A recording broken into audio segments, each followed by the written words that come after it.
Hej, takže vás zdravím u ďalšieho videa z Airsoftu. No, tentokrát sa budeme venovať trošku bližšie môjmu gíru, pretože v poslednom videu som mal asi 1 000 000 komentárov ohľadom zbraní, čo používam, skade sú, čo to sú vlastne zač a tak ďalej. No, takže toto je moje storočné AKčko, čo už sa trošku na ňom aj odrazilo. Vidno, že má tam mierne rozladenú mušku, povedzme. No, zbraň mám strašne dlho. Už, fíha, počkaj, koľko asi? Nejakých 8 rokov bude mať, 7. Čiže stále frčí, stále funguje, mám v ňom baterku tu, no, takže trošku z neho aj vystrelím na prázdno. A tak. No je to značka Sima, je to drevo, kov, vnútri, neviem presne, mal som to rozobraté, sú tam nejaké plastové dielce. Vnútorný piest plastový, hlava vnútorného piesta plastová, hlava vnútorného valca bola plastová. Ale na to všetko je to dobré. Strieľa dobre, strieľa presne. No čo ti poviem, na to, že to má 7 rokov, je to fajn. No mám k tomu dva zásobníky, jeden je midcap, čo je tak nejakých 60-80 rán. A druhý je highcap, čo je tak 300 rán, sa mi zdá. No. Má to blowback. Mám vpredu svetlo, tak improvizovane spravené, aby som niečo aj videl, pretože naposledy sme hrali vo Zvolene, kde sú podzemné priestory, kde nevidno ani hovno. Takže tak. No.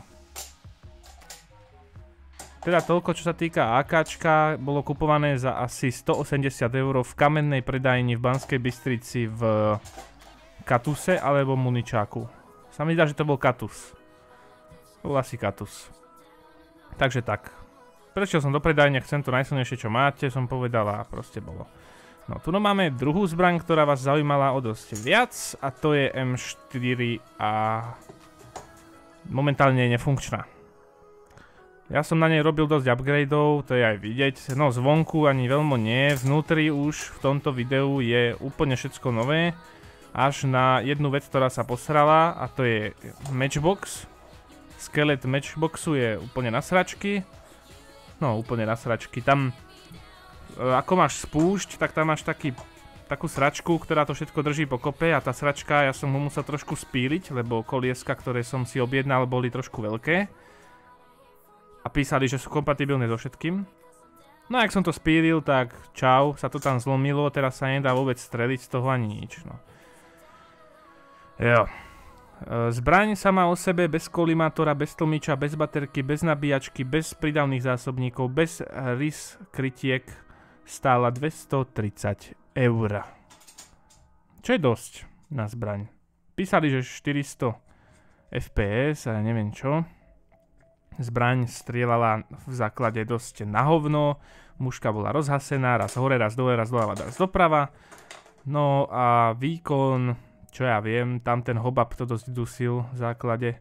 Takže na 230 € nič moc. No ale mal som zbraň, ktorá vyzerá zvonku dobre, prevedenie je kvalitné, je to všetko kov a plast tvrdený, HPS-ko, takže no problém. Značka je Airsoft Pneumatic Shooting, či ako sa to volá, APS.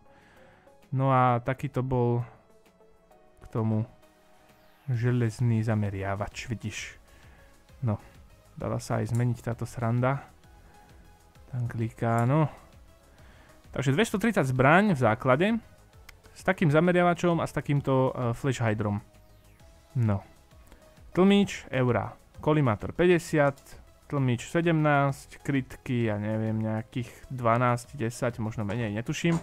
Ďalšie zásobníky, nejakých 20, baterka nabíjačka, to je ďalších 30. A všetky tie vnútorné diely stáli dokopy, ja neviem. Posledne to bolo 120 a ešte bola menená hlaveň a ešte tam bol menený, hobab komora bola menená a gumička, takže ešte tieto tri veci k tomu, to je nejakých ďalších, dajme tomu 90 €. Momentálne čo treba dokúpiť je matchbox, to bude nejakých ďalších 100 € a Ešte potrebujem motorček, motorček ešte nebol menený, to bude ďalších nejakých, chcem tam dať namakaný motorček, pretože struna tam tiež, som objednával strunu a ešte som mu tam ani nemohol dať, lebo tento motor by sa asi zapiekol, keby to tam dám. Takže ďalších 50 € za motorček Aimtop značky, že vraj vysoko záťažový, takže som zvedavý, pretože aj kolieska máme vysoko záťažové, všetko. No. Prevod 32:1, to neviem ako bude strieľať, asi ako poloautomatická snajperka, nič moc, no ale nevadí. Tu teraz môžete vidieť na pozadí, že tam beží, aha, takto funguje hobab napríklad, vidíš, to je hobab komora, tam je gumička vnútri ešte, ktorú tu nevidíme, pretože tam není.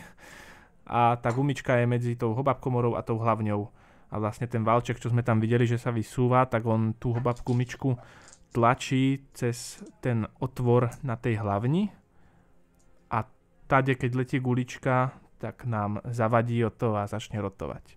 No, tu máme pôvodné kolieska, ktoré neboli špatné, ozubené. Neboli špatné, ako nemyslím si, že som ich aj vôbec musel vymieňať, ale tak tu teraz môžete vidieť aj nejaké vnútorné dielce, ktoré ešte boli vymenené, napríklad toto je trň na válec, potom je tam válec, tuno, ktorý mal, ako vidíte, tam je umelá hlava válca, takže to je tak trošku ako na hovno, ale tak, no, v základe, tak to poviem, v základe vám málo zbraní, fakt málo výrobcov dáva do základu, do zbrane fakt namakané veci, ako to sa nestáva často. Väčšinou tam máte takéto, no, hovná, nechcem povedať, že hovná, ale je to tak, hej, oproti tomu, čo som tam dal ja, tak toto sú hovná. No, toto je vnútorný válec s hlavou, všetko plastové, až na ten prvý zub, ktorý tam vidno teraz. Ten prvý zub je nejaký odolnejší, čo by mal byť, pretože ten najväčšie zaťaženie bere, keď to točí všetko. No ale pohoda. No, ideme ďalej. Takže tu máme M9, alebo teda Barettu, ak som dobre povedal, ale hej, je to Baretta. Toto je nejaká limited edition Sahara, neviem už skade som to objednával, asi z Katusu. Inak ešte k tej M4 tu neviem skade som objednával, to vôbec nemám tušenia, to bola nejaká divná stránka. Bola to tiež nejaká asi limitovaná edícia, bla bla bla. Má to MOSFET, crane pažbu a neviem čo, no, tak som to objednal. No toto je zbraň, čo ja viem, nejakých 90 €. Plynová Beretta Full Cow, samozrejme realistické prevedenie, všetko krásne, zásobníky boli 2 k tomu. A to aj odpovedá tej kvalite tých zásobníkov, však budete počuť za chvíľočku, no.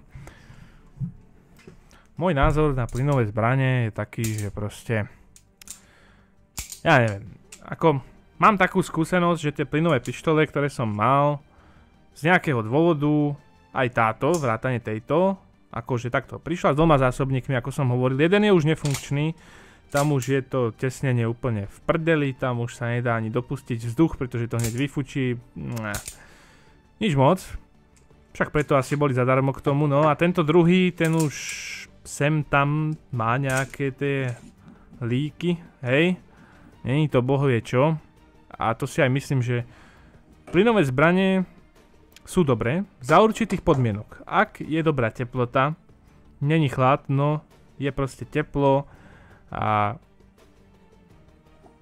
ten plyn v tom zásobníku a tie tesnenia fungujú tak ako majú, tak všetko je krásne. No počuješ to, čo to robí za hovna? No, ono to fučí tam dole niekde, keď to napustím druhý, tretí krát, tak mám nejakú šancu, že to prestane a bude to všetko pekne krásne v pohode. No, dáme to dokopy a vyskúšame. Vidíte, že rozborka celkom ľahká. Bohužiaľ, keď chcete nastaviť hobab, tak to treba tak rozobrať, ako som to mal pred chvíľou, no. Strieľať strieľa, len hovorím, že jednoducho niekedy je problém za určitých podmienok a rýchlo sa kazia zásobníky na plynových zbraniach, to aj kamarát má proste, má hákačko na plyn, silné jak prasa proste, to zabíja ľudí, ale problém je, že jeden zásobník 30 €, chápeš, a vydrží koľko. No, ideme trošku preč od zbraní a pozrieme sa na trošku munície, takže tu máme muníciu, ktorú ja používam do svojich zbraní. Mám tu 25-ky, 28-čky a napravo úplne sú 30-ky. Všetko značkové guličky, žiadny jarmok ani iné hovnáto, keď niekoho vidím, že proste ja som airsofťák a dá si tam tú oranžovú guličku, 01 hádam, 002, či čo to je, tak idem plesnúť od nervov. No, všetky musia byť fakt presné, pretože tá hlaveň, ktorú som aj ukazoval na tú M4, tak tá je presnosť, tam mi zdá na 500, či koľko, neviem už ani, 605 to je, či koľkatka, no takže tak, musia byť fakt akože presné. No a toto, čo sú tu teraz, tak to sú také už bomby, hej, že keď treba niekoho zabiť, tak dáme tam toto, ale inak nie. No, ideme zase od munície trošku ďalej, takže muníciu musíme niekde dávať a nejak plniť tie zásobníky, takže tu máme plničky na zásobníky, mám dve, tá tretia neviem koho je, ale našiel som ju vo svojom kufri, keďže autom vozím nejakých ľudí, tak vždycky si nájdem nejaký darček v kufri, čo si niekto zabudol, hej. No, toto väčšinou na akcii mám niekde vo veste, to si ukážeme neskôr a tamto mám naplnené, keď treba, tak vyberem zásobník. S tým sa inak plnia väčšinou ako iba tlačáky, hej. High cap s týmto ja nenaplním. High capy plním tak, že ho trestnem do toho vreca s tými guličkami, otvorím tie vráta na tom high cape, na zásobníku a naberám tam guličky normálne rukou. No a toto tu, čo máme teraz, toto sú granáty, no granáty. Toto je jeden granát. Tuším, že na Facebook fanpage som dával video, také, že silvestrovské, no vieš. Tam som hádzal tento granát. Airsoftový. Hej, na fanpage bude to video, no, tam niekde je. No a druhá špecialita je na všetko homemade. No homemade, ako robí to chlap, ktorý má certifikáty a hovná, takže asi homemade zase až taký nie. Ale hej, varí tam. No toto sú dymovnice airsoftové. Vzdialenosť, blá blá blá. No, máme to naopak, nevadí. Trieda 3, hovná airsoft dymová. No a čo je tu no za farbičku, tak to je vlastne farba tej dymovnice. Ešte som ich ani neskúšal, tieto som len dostal. A reku, budem ich držať, kým nenastane proste správny čas na to. No. Tu máme vysielačku, ktorú väčšinou nepoužívam. A tiež nie je moja, mám to od chlapa zapožičané, ale nepoužívame ich. No ďalej nejaká ochrana, takže tu máme lakťovky, kolenačky, no chlap si proste nakúpil kedysi, vieš, lebo chcel. No a problém je, že lakťovky už vôbec nepoužíva, vieš. Toto je jedna vec z môjho prvého gíru, pretože gíry mám v podstate dva. No a toto ešte stále aj používam, vidno na tých kolenačkách, že hlavne tie používam, väčšinou si dávam iba jednu na pravé koleno, pretože keď si chcem klaknúť, tak vtedy práve potrebujem, aby som sa nejakých srancov tam nedotkol. No. Ďalej dôležitá vec a to je taktický popruh. Toto je konkrétne jednobodový a mám ho kúpený na túto M4, ktorá mala kompatibilnú pažbu s tým od výroby. Takže super. To proste len... Je to kompatibilné ako... a kompaktné. Ja to mám rád, takéto veci. Vieš, proste len chytíš, šup, dáš to tam a hotovo. No. To je super, udrží, všetko v pohode, zatiaľ sa žiadny accident nestal, žiadna nehoda. Že by sa mi to strepalo alebo niečo. No a ideme ďalej na headgear, tu mám nejakú kuklu, no už teraz väčšinou kuklu nepoužívam, idem proste bare face, chápeš, nemám nič na sebe. Toto je maska Neronová, Kristova. To už tiež nepoužívam, pretože zbytočne ma to tlačí, potom sa mi zahmlievajú okuliare a problémy.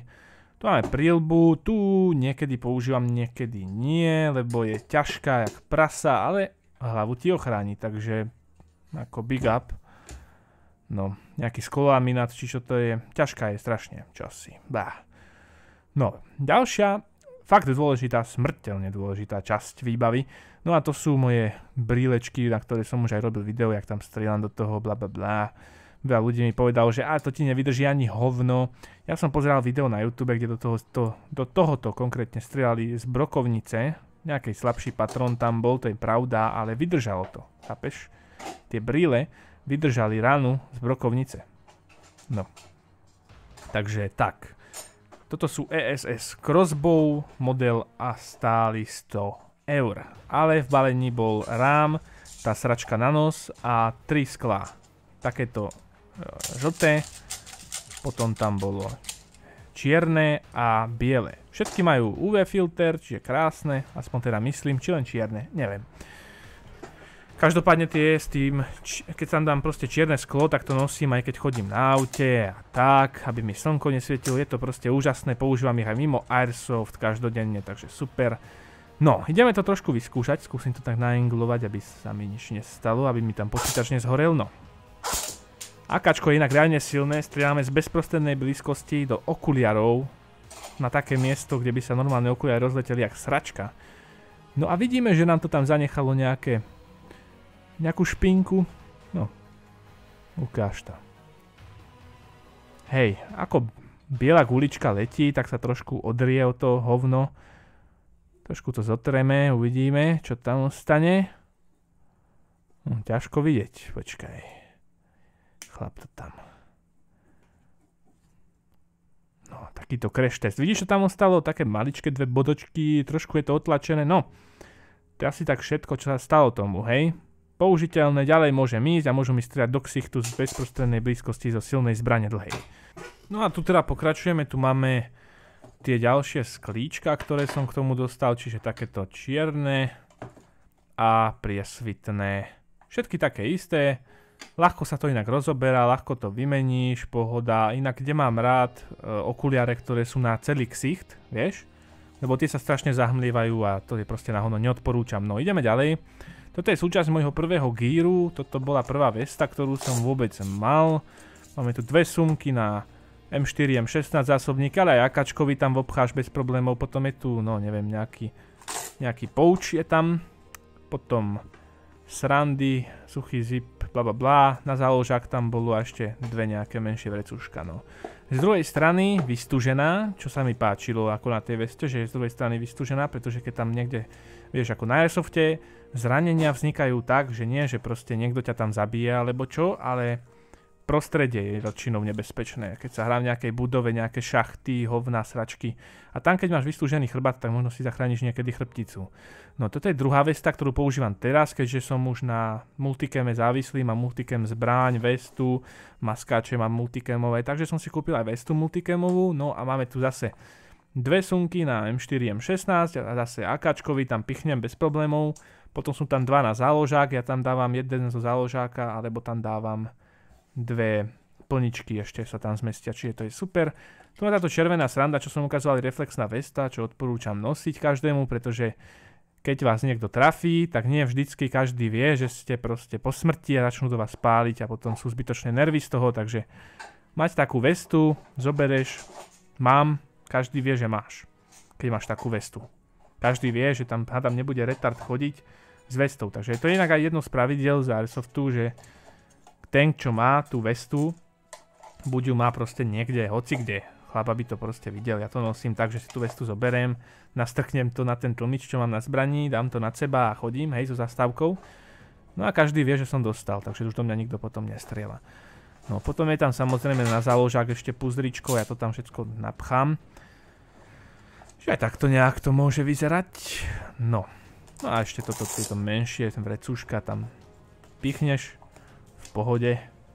Ešte zozadu je taký utility pouch, ktorý nepoužívam, ale keď ho používam, tak tam dávam si tam guličky. Normálne vreco s guličkami si tam hodím.